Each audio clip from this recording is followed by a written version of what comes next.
5,000% is the kind of number that should make any tech fan sit up and take notice. That is how much a new portable monitor just crushed its funding goal recently. People are clearly starving for a mobile screen that does not look like a washed out mess from 10 years ago. Most portable displays you find online today use cheap edge lighting. It makes the blacks look like a muddy gray and ruins the depth of whatever you are watching or playing. This new unit changes the entire game by using 2,000 tiny lighting zones packed right behind the glass.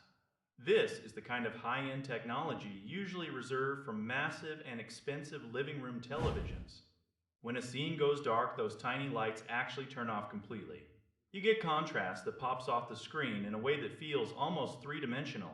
It hits a peak brightness of 1000 nits.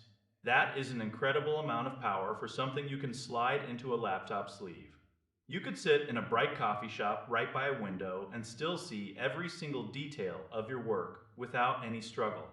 It uses a 16-inch panel with an ultra-high resolution that keeps text looking sharp and clean for hours of productivity. But we have to be honest about the real-world trade-offs here. The marketing pushes a refresh rate of 240 Hz. While that sounds amazing for competitive gaming, most people will never actually see those speeds in person. Most laptops simply cannot push that much information through a single standard universal cable. You're going to hit a massive bandwidth limit long before you ever hit that maximum speed. It is a bit like having a high-performance racing engine inside a car with tiny commuter tires. You just cannot put all that power onto the road, no matter how hard you try. There are also some valid questions about color accuracy over the long term. If you are a professional designer or a video editor, you might find that the colors shift as the monitor ages. You will likely need your own dedicated calibration tool to keep the display honest and professional. Then there is the biggest gamble of all, which is the nature of crowdfunding itself.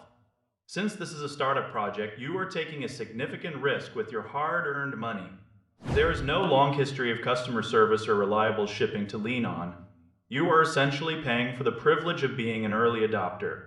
If you can handle that uncertainty, and you have $400 ready to go, the visual quality is almost unbeatable for a screen of this size. It is easily one of the most exciting developments in mobile hardware we have seen in several years. It is not a perfect device for every single person, but for the enthusiast who wants the best possible picture on the road, it is a total powerhouse. Just keep your expectations grounded when it comes to the technical bottlenecks and the risks of backing a new company. You are buying this for the incredible depth of light and shadow, not just for the marketing numbers.